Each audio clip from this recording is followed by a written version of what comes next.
Zero senior meteorologist Steph Galter joins me now live in the studio. Steph, thanks again for joining us.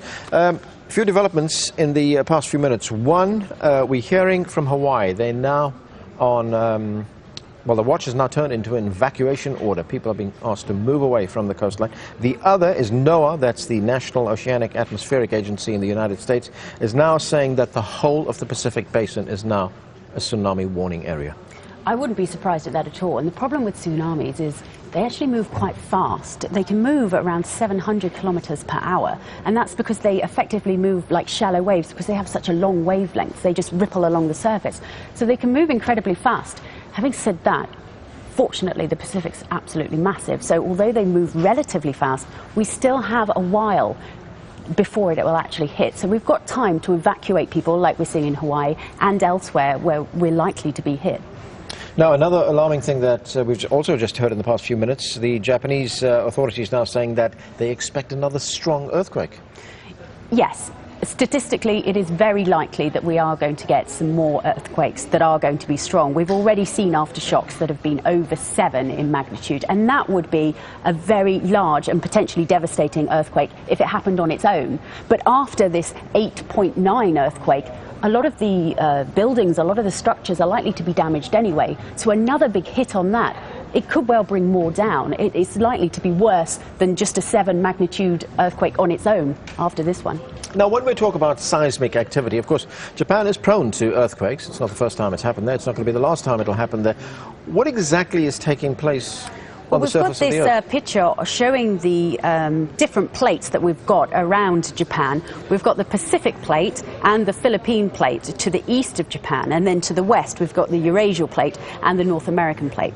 And what's happening is the two on the east are going towards the west, so they're hitting each other, and then eventually the two on the east are actually being subducted underneath that other plate. It's happening around 8 centimeters a year, which might not sound much, but it's actually quite fast. And so as it goes under, the pressure all builds up until eventually the pressure is too much, and then it will let go. And it's that letting go that causes an earthquake.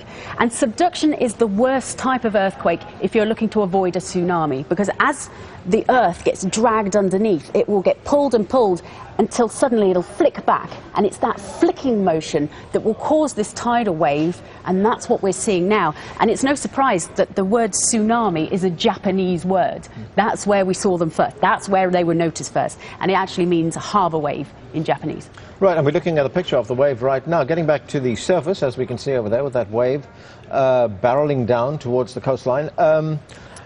The waves that are caused by the earthquake here, with this warning that the whole of the Pacific Basin is now under a watch or a warning, we're talking about a vast area of ocean, aren't we? That's right. I mean, usually when you think of something moving a great deal, like if you have a little toy and you push it across a desk, the friction will slow it down somewhat. But because with an ocean, there's not a great deal of friction there. So although, yes, if you're very close to it, you will have a bigger wave, even if you're a very long way away, you can still have a very significant wave. When we had the tsunami of 2007 in Indonesia, that created a wave that went all the way across towards Sri Lanka, then it hit Sri Lanka, then it went across towards Kenya. Even Kenya saw that. So yeah, they can travel vast distances.